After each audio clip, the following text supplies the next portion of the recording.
Assalamualaikum warahmatullahi wabarakatuh. Perkenalkan, nama saya Rahma Zulaya Putri dengan NPM 24782027. Video ini dibuat untuk memenuhi mata kuliah pemrograman jaringan 2.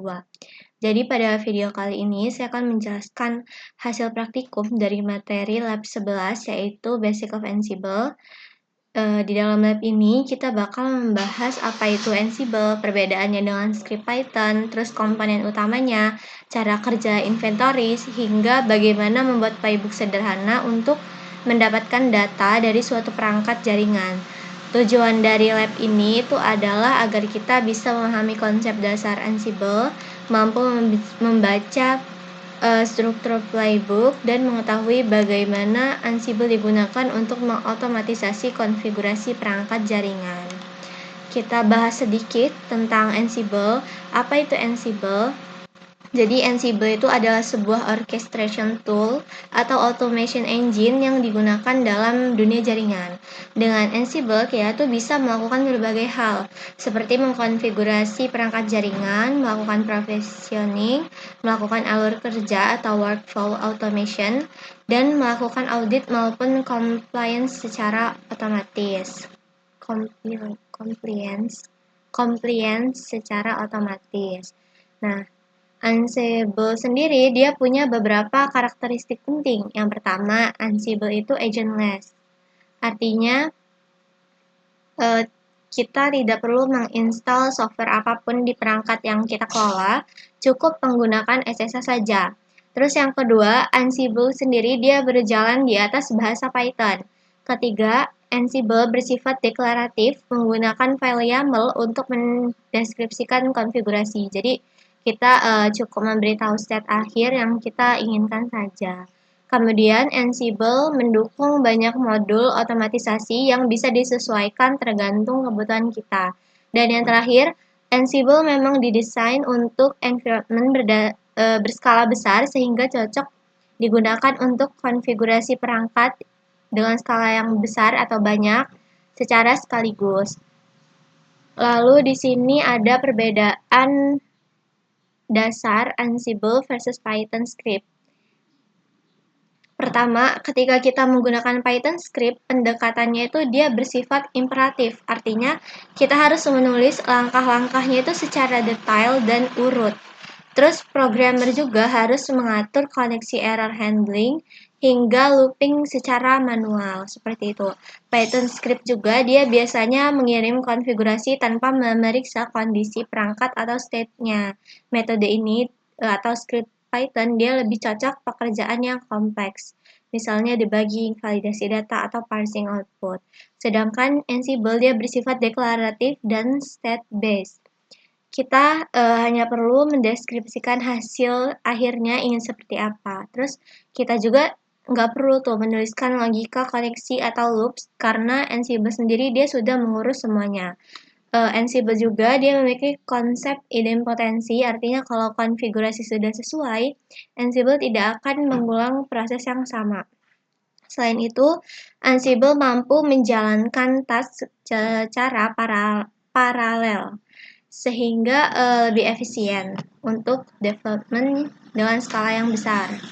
Oleh karena itu, di sini Ansible menjadi pilihan yang lebih praktis ketika kita harus mengelola banyak perangkat sekaligus. Terus di sini ada komponen utama dari Ansible, bisa dibaca di sini. Controller node, deskripsinya itu dia host tempat Ansible dijalankan, terus manage node,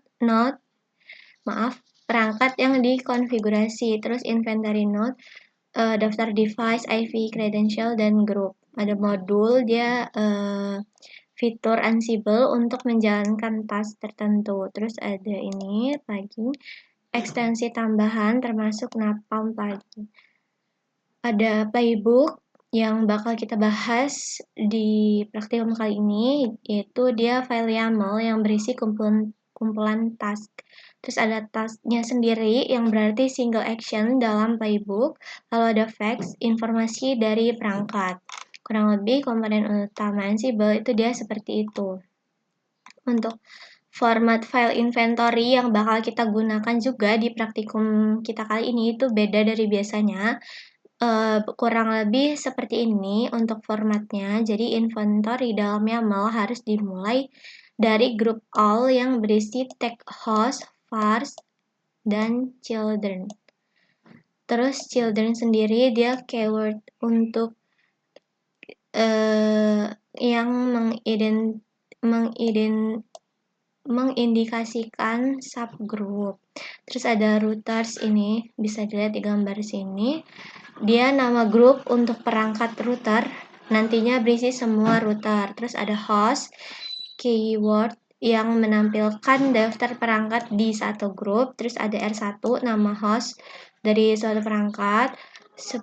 Terus seperti Python, YAML sangat bergantung pada indentasi dalam mengidentifikasi hierarki dan relasi antar elemen. Ini indentasinya. Nah, untuk Ansible Playbook nanti kurang lebih dia seperti ini isinya. Langsung saja di sini kita masuk ke langkah 1. Kita mulai dengan melakukan instalasi Ansible beserta library pendukungnya. Untuk perintahnya seperti ini. Di sini saya sudah menginstal saat pengerjaan lab di kelas. Jadi saya tidak perlu ngulang mengerjakannya karena saya sudah install. Terus jadi di sini saya bakal menunjukkan hasilnya saja. Di sini saya sudah coba ping ke semua perangkat, sudah berhasil. Kita coba lihat.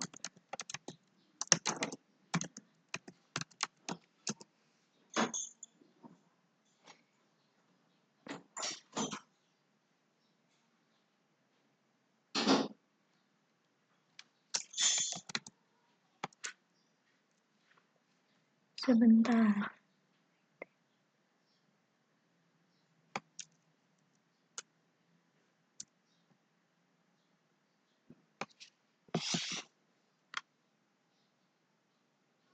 Ini saya sudah install.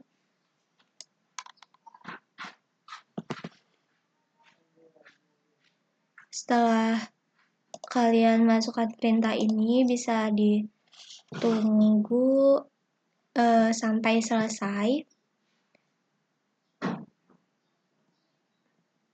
Lalu berikutnya, ini cara ceknya seperti ini. Kalau sudah muncul seperti ini, berarti instalasinya tuh sudah berhasil. Coba kita cek pakai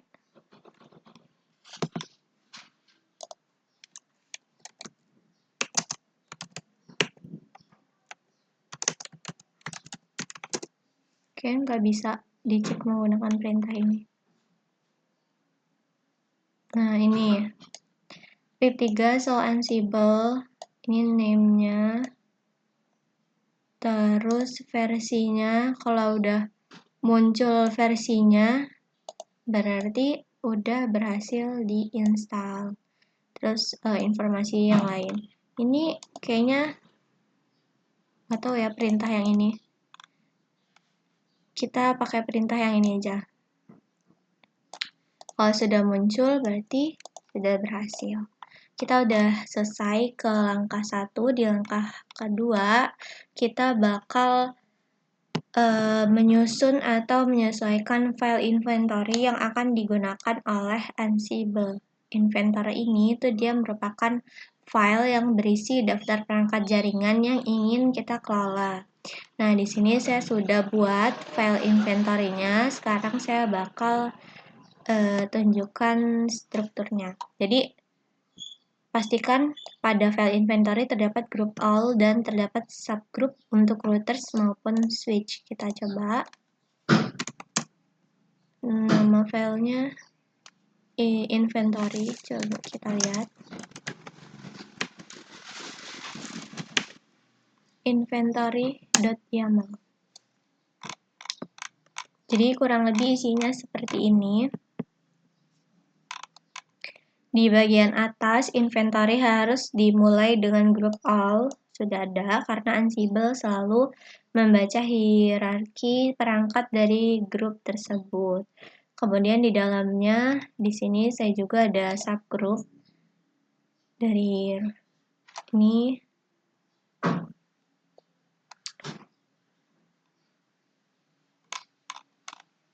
Kurang lebih isinya kayak gini. Ini untuk router, hostnya. Di sini kita tampilkan IP-nya, user, passwordnya, enable passwordnya, terus ini OS-nya.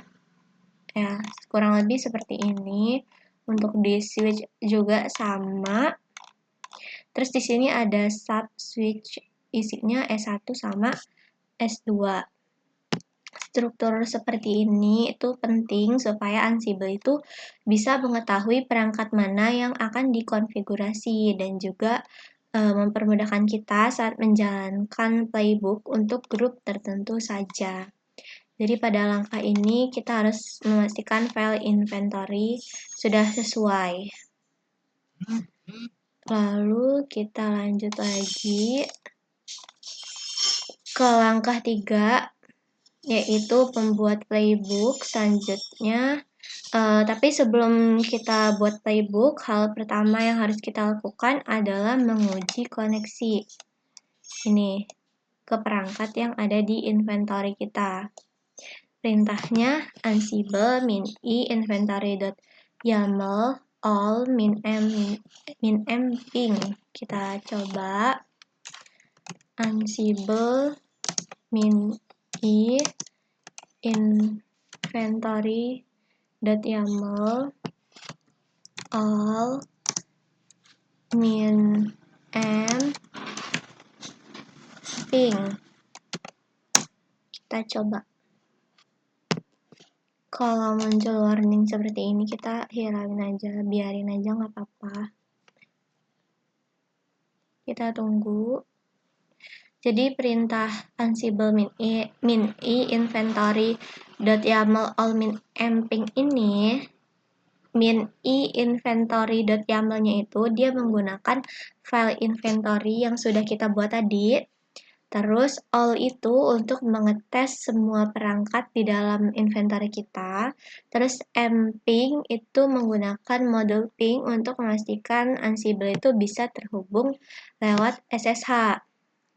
Nih, outputnya nanti dia bakal kayak gini.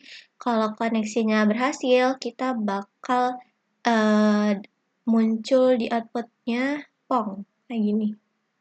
Terus sukses. Di sini artinya perangkat sudah siap untuk dikonfigurasi. Untuk S3, S1, R1, S2, S4, S5, S6 dia udah sukses semua. Setelah koneksi kita aman, kita bakal lanjut untuk membuat playbook. Tulis playbook di samping dan simpan dalam file bernama getversion.yaml. Kita bakal di sini saya sudah punya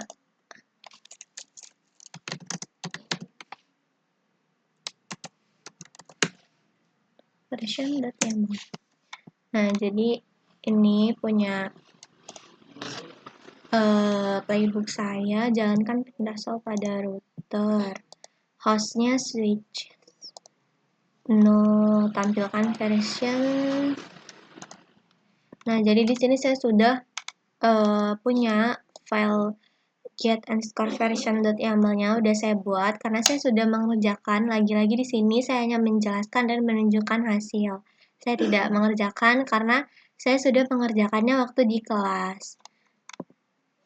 Nah, kurang lebih isi dari filenya seperti ini, playbook maksudnya ya. Jadi name, jalankan perintah show, host, switch, dan getter facts. No, ini baris pertama ini dia tuh berisi deskripsi playbook, hanya sebagai informasi aja sih. Lalu ada host, switches, artinya playbook ini hanya dijalankan untuk perangkat di grup switch di inventory. Kemudian ada getter facts sama dengan .20, kita menonaktifkan pengambilan facts karena perangkat Cisco dia sering tidak kompatibel dengan fitur ini. secara default. Terus berikutnya kita masuk ke bagian tasknya. Di sini task itu merupakan kumpulan langkah yang akan dilakukan Ansible. Jadi task ini dia menggunakan modul ini ya, iOS command, yaitu modul Ansible khusus perangkat Cisco iOS. Perintah yang dijalankan adalah ini show version yang akan menampilkan informasi kayak uptime, versi iOS-nya, dan lain-lain. Hasil output dari perintah ini kemudian disimpan ke sebuah variabel bernama hasil version ini menggunakan keyword register. Variabel inilah nanti yang bakal tampil. Lalu di task berikutnya, ini name tampilkan hasil di konsol debug.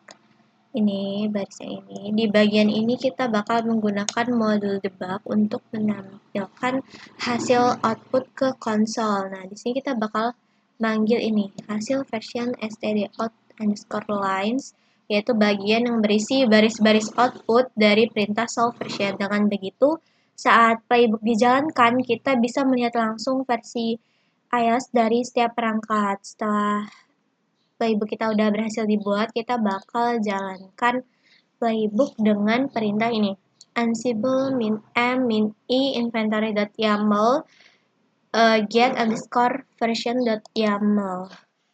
Langsung aja Ansible -playbook -e, teman-teman bisa klik tab aja untuk mempercepat pengerjaan. Get_version.yaml kita jalanin. Kita tunggu sampai selesai.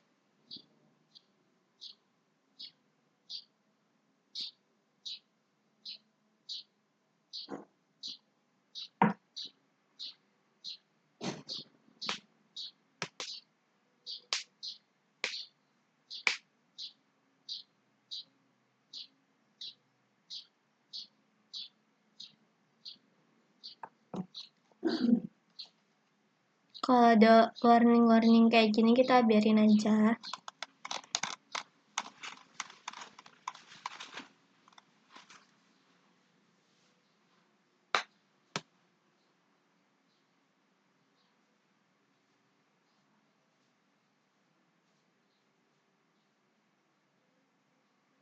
Kita tunggu sampai selesai.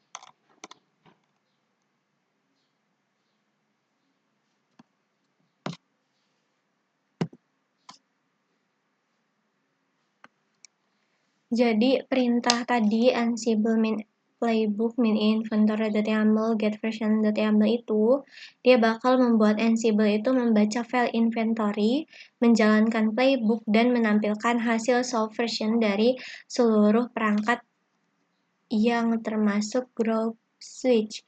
Jadi pada langkah ini kita tuh belajar mengetes koneksi. Tadi kita coba ping, terus kita buat playbook, terus menjalankan perintah Cisco iOS dan menampilkan outputnya di sini. Nah, jadi outputnya tuh kurang lebih kayak gini ketika kita menjalankan. Ini ada S1 hasil version stdout_lines. Ini Cisco iOS software, Linux software, itulah. Ada ini kurang lebih hasilnya seperti ini. Untuk S2 sama semua switch ada sampai 6. Sekarang kita bakal lanjut lagi ke langkah 4. Pada playbook get_version.yaml, tambahkan task untuk menampilkan getFacts, informasi interface, hostname, uptime, versi iOS, dan lain-lain dari setiap perangkat. Terus kita simpan facts dari setiap perangkat pada file JSON. Nanti keluarannya itu ada file bernama facts_s1.json, s2.json, dan seterusnya. Langsung aja. Di sini saya sudah ada isi dari playbooknya. Sekarang kita bakal coba tambahin. Karena kan isi playbook kita tadi masih untuk langkah 3. Sekarang kita bakal masukin untuk langkah 4.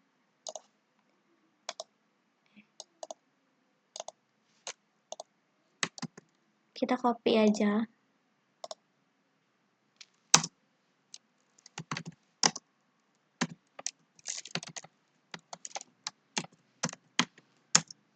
Nah, jadi isi file getVersion.yaml-nya seperti ini. Pertama, ini playbook ini saya jalankan untuk group switch dan saya menonaktifkan ini getterFacts-nya. Task pertama adalah ini, perintah ini. Jadi modul ini iOS command digunakan untuk mengirim komen ke perangkat Cisco. Nah, nanti outputnya saya simpan ke variabel hasil version. Terus kemudian ada task untuk menampilkan hasilnya. Dengan ini saat playbook itu dijalankan, Ansible itu bakal mengambil versi iOS dan uptime dan informasi dasar lainnya langsung di konsol. Terus saya juga nambahkan task untuk mengambil fax perangkat. Jadi modul iOS fax itu otomatis mengambil informasi penting dari perangkat kayak hostname, interface, versi iOS-nya, model hardware, dan lain-lain. Terus saya simpan ke variabel ini, semua fax. Lalu saya tampilkan fax tersebut. Di bagian ini nanti Ansible bakal menampilkan semua informasi perangkat secara lengkap dalam bentuk dictionary. Terakhir, di sini saya menambahkan task untuk menyimpan fax dalam file JSON seperti yang di perintahnya tadi.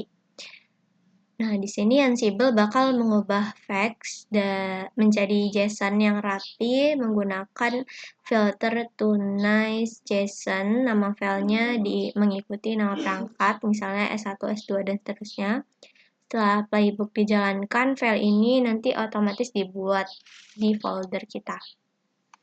Langsung aja kita bakal menjalankan playbooknya dengan perintah Ansible min playbook min I inventory.yaml get version.yaml.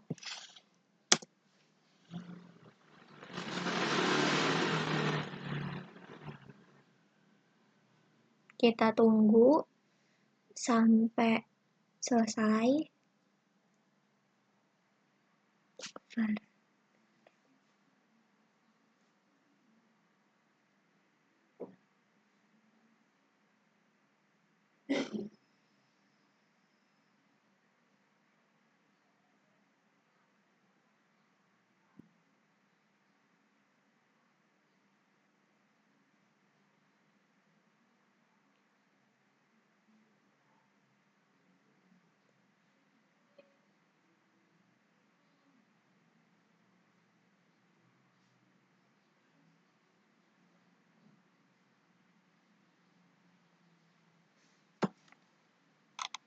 Muncul seperti ini. Terus kita bakal ambil fax. Kita tunggu dulu sampai selesai.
dia cukup lama. Kita sambil baca outputnya. Jadi outputnya itu kurang lebih seperti ini. Di sini kita jalankan perintah show dan fix pada perangkat, tampilkan versi iOS-nya. Sebentar nge-lag. Seperti ini hasil versinya. Terus ini ada untuk semua S1, S5, S3, ada semua S1, S2, S6.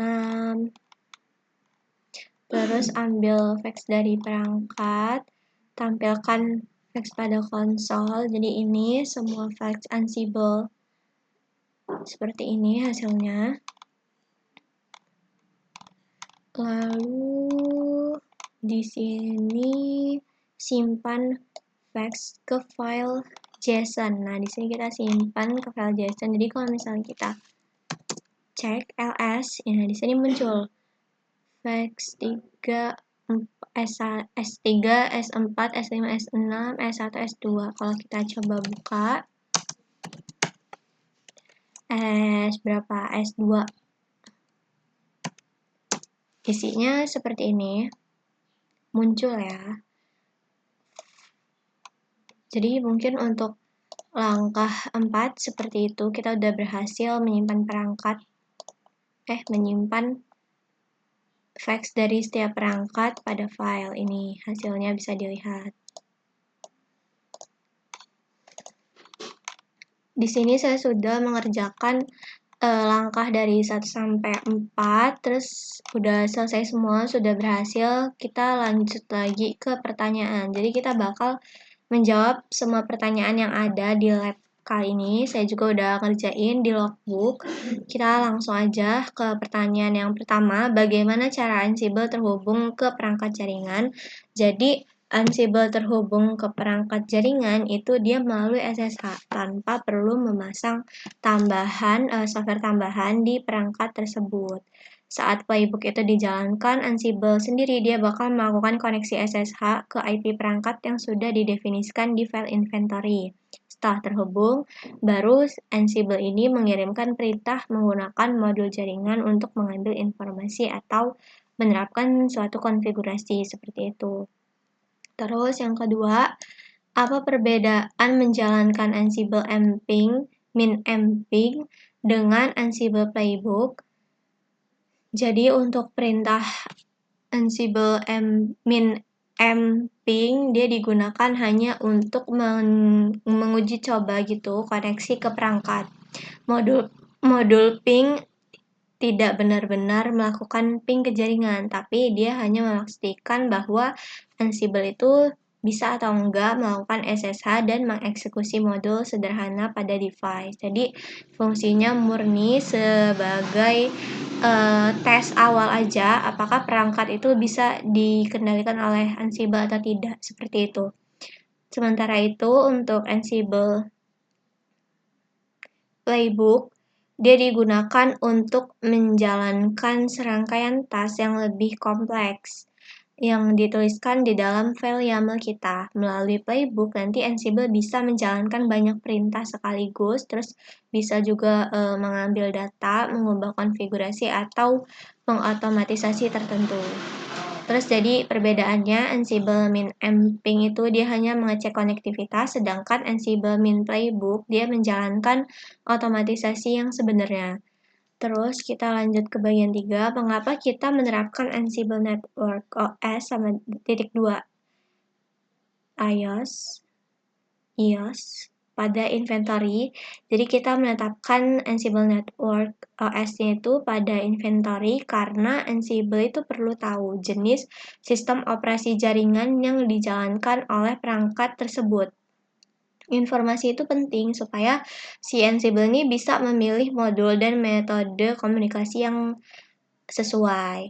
Terus untuk perangkat Cisco, sistem operasinya itu adalah Cisco iOS, sehingga Ansible itu harus diberitahu bahwa koneksi ke perangkat tersebut harus menggunakan modul-modul yang khusus. Tanpa menetapkan Ansible Network OS, Ansible itu tidak dapat mengetahui cara berinteraksi dengan perangkat sehingga tes kemungkinan bakal gagal kalau tidak diberikan Ansible Network OS ini. Lanjut lagi, mengapa GetterFax 2.0 digunakan pada playbook untuk perangkat Cisco. Jadi pada perangkat jaringan seperti router atau switch, Cisco Ansible, dia itu tidak bisa menjalankan proses pengumpulan fax default seperti yang biasa dilakukan pada server Linux.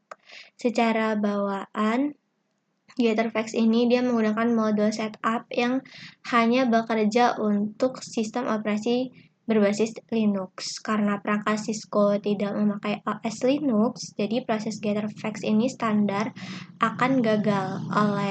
Karena itu, kita menerapkan atau menetapkan GetterFax-nya ini 2.0 agar Ansible tidak mencoba mengumpulkan fax secara otomatis. Kurang lebih seperti itu. Terus, jika inventory salah indentasi, apa yang terjadi saat indentasinya tidak tepat, Ansible jadi tidak bisa membaca struktur inventory dengan benar. Akibatnya bisa muncul error seperti file YAML tidak valid atau Ansible menganggap host dan grup tidak ada dalam beberapa kasus. Terus playbook itu kadang bisa dijalankan tapi koneksinya gagal.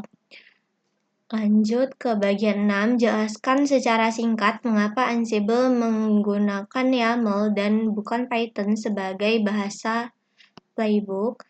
Jadi Ansible menggunakan YAML karena jauh mudah dibaca dan ditulis dibandingkan Python. YAML sendiri dia mirip bahasa manusia, strukturnya juga sederhana dengan format seperti ini. Playbook itu bisa dipahami oleh orang yang tidak punya background programming, seperti itu. Sementara itu, di sisi lain, Python dia lebih fleksibel dan powerful. Tapi kalau playbook ditulis dalam Python penuh, pengguna harus paham sintaks dan logika pemrograman. Hal itu bertentangan dengan tujuan Ansible yang ingin membuat proses otomatisasi konfigurasi itu jadi mudah, singkat, dan cepat dipahami. Kurang lebih seperti itu. Terus kita masuk ke bagian 7. Apa perbedaan filosofis paling mendasar antara Ansible dan script Python? Ansible sendiri dia dibangun dengan filosofi deklaratif, artinya kita cukup menyebutkan ingin kondisi akhirnya itu seperti apa. Lalu Ansible yang bakal menentukan langkah teknis untuk mencapainya, seperti itu. Ansible dia fokus pada hasil, bukan cara menjalankannya. Tujuannya sendiri kan membuat otomatisasi bisa dilakukan lebih sederhana, konsisten, dan mudah dipahami. Jadi dia seperti itu. Sedangkan kalau script Python dia bersifat imperatif, di mana semua urutan langkah harus kita tulis sendiri secara detail, mulai dari cara terhubung, perintah yang mau kita kirim, sampai bagaimana mengelola output. Jadi dia memberi kebebasan penuh kepada programmer untuk mengandalkan logika. Kalau script Python. Kita lanjut soal nomor 8. Mengapa Ansible cocok untuk konfigurasi massal, misalnya 20 perangkat sekaligus? Ansible cocok untuk dikonfigurasi massal karena memang dirancang untuk bekerja secara paralel dan terpusat. Dengan satu playbook, kita bisa memberikan perintah yang sama ke banyak perangkat sekaligus. Jadi nanti Ansible sendiri yang bakal mengatur koneksi ke tiap perangkat secara otomatis. Ansible juga dia memastikan semua perangkat mendapatkan konfigurasi yang sama. Nah, hal ini membuat Ansible sangat efisien saat menangani 20 perangkat sekaligus atau bahkan lebih. Kita lanjut lagi, apa yang dimaksud dengan automation engine dalam Ansible? Jadi automation engine bagian inti dari Ansible yang bertugas menjalankan semua proses otomatisasi secara sederhana. Automation engine dia bekerja di belakang layar untuk menerjemahkan instruksi YAML menjadi tindakan nyata di perangkat jaringan atau server. Jadi kita hanya menulis perintah dalam playbooknya saja, sementara automation engine yang memastikan semuanya itu berjalan otomatis dan sesuai urutan. Mengapa Ansible dianggap lebih aman untuk update konfigurasi dibanding script Python? Ansible sendiri dia mempunyai mekanisme idempotensi dan pengecekan otomatis. Jadi setiap perubahan itu bakal dicek dulu sebelum dijalankan, sehingga tentunya lebih aman dan risiko salah konfigurasinya itu lebih kecil. Sementara script Python dia langsung mengeksekusi perintah tanpa kontrol bawaan. Jadi potensi errornya itu lebih besar kalau misalnya kita tidak hati-hati. Lanjut, apa perbedaan imperatif dan deklaratif dalam otomasi jaringan? Imperatif, kita memberitahu langkah-langkah kerjanya itu secara detail dan fokus pada bagaimana konfigurasi itu dilakukan. Contohnya script Python yang mengirim perintah satu persatu. Terus deklaratif, kita cukup memberitahu keadaan akhir yang kita inginkan saja. Fokusnya dia ada pada apa yang dicapai, bukan ke langkah-langkahnya. Terus yang terakhir, mengapa Ansible menggunakan konsep inventory? Jadi Ansible menggunakan konsep inventory itu karena inventory itu berfungsi sebagai daftar perangkat yang akan dikelola. Nah, dengan inventory, Ansible tuh tahu perangkat mana yang harus dihubungi, alamat IP-nya itu apa, dan bagaimana cara loginnya. Inventory juga mempermudahkan kita dalam mengelompokkan perangkat, sehingga konfigurasi bisa dijalankan ke banyak device secara teratur dan juga konsisten kalau misalnya kita pakai konsep inventory. Mungkin itu saja. Di sini saya sudah selesai untuk mengerjakan lab kali ini dan sudah menjawab semua pertanyaan. Mungkin itu saja yang dapat saya sampaikan pada video kali ini. Apabila ada kesalahan, saya mohon maaf. Saya akhiri. Wassalamualaikum warahmatullahi wabarakatuh.